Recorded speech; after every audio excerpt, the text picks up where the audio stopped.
సౌభాగ్యం కలుగుతాయని విశ్వాసం. భార్య మంగళసూత్రం ధరించడం ద్వారా భర్తకు దీర్ఘాయువు, ఆరోగ్యం కలుగుతుందని ఒక నమ్మకం. అంతేకాకుండా ఇది భార్యాభర్తలు ఇద్దరికీ తమ బాధ్యతలను గుర్తు చేసే సంకేతం. మంగళసూత్రం ధరించడం ద్వారా ఆ స్త్రీ వివాహిత అని సమాజంలో గుర్తించబడుతుంది. అయితే దీనికి ఆధ్యాత్మిక అర్థం నల్ల ముత్యాలు దుష్ట దృష్టి నుండి రక్షిస్తుంది. బంగారం శ్రేయస్సు, ఐశ్వర్యం, ఈ రెండింటి కలయికతో రక్షణ, సంపద అనే భావన వ్యక్తమవుతుంది.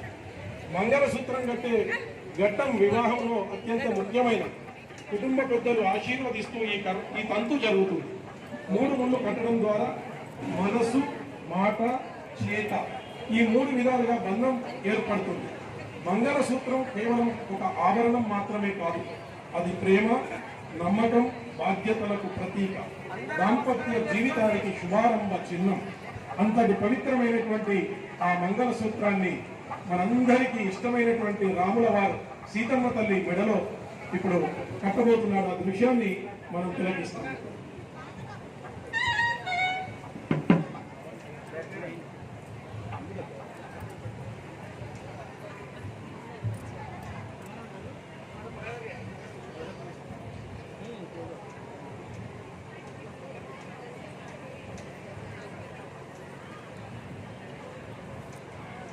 ఆ తర్వాత వధూవరులిద్దరూ తలంబ్రాలు పోసుకుంటారు.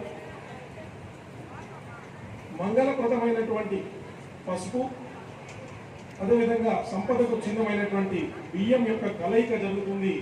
ఇది దాంపత్య జీవితం సుఖ సంపదలతో నిండాలని సూచిస్తుంది.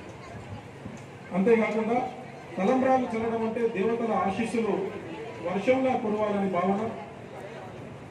వరుడు వధువు ఒకరిపై ఒకరు తలంబ్రాలు వేయడం ద్వారా స్నేహం, ప్రేమ, సమానత్వం వ్యక్తమవుతుంది. ఆనందోత్సవానికి సంకేతంగా అందరూ నమస్కరించుకోవాలి. రాములవారి కట్టేటువంటి తాళికి భద్రాచలంలో తాళిలో అందరూ చెప్పండి. సర్వమంగళ మాంగళ్యే శివే సర్వార్థ సాధికే శరణ్యే త్రయంబకే గౌరీ నారాయణి నమోస్తుతే. మాంగళ్య మాంగళ్యం దండునానేన లోకరక్షణ హేతునా వందే భద్రాని శుభగే